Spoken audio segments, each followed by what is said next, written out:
আসসালামু আলাইকুম। যাদের কোমরের ব্যথা আছে তাদের কোমরের ব্যথা দূর হয়ে যাবে আল্লাহ পাকের 2টি পাক পবিত্র নাম পাঠ করিলে। ডান হাত কোমরের উপরে রেখে এই দোয়া পাঠ করিলে কোমরের ব্যথা ভালো হয়ে যাবে। দোয়াটি হলো ইয়া আল্লাহু ইয়া হাকিমু, ইয়া আল্লাহু ইয়া হাকিমু, ইয়া আল্লাহু ইয়া হাকিমু। পাঠ করিলে অবশ্যই ইনশাল্লাহ আল্লাহর রহমতে আল্লাহ রাব্বুল আলামিন ব্যথা দূর করে দিবেন বা ভালো হয়ে যাবে।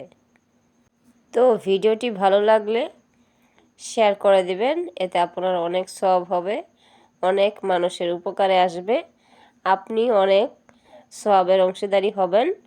সবাই ভালো থাকুন, সুস্থ থাকুন। আল্লাহ হাফেজ।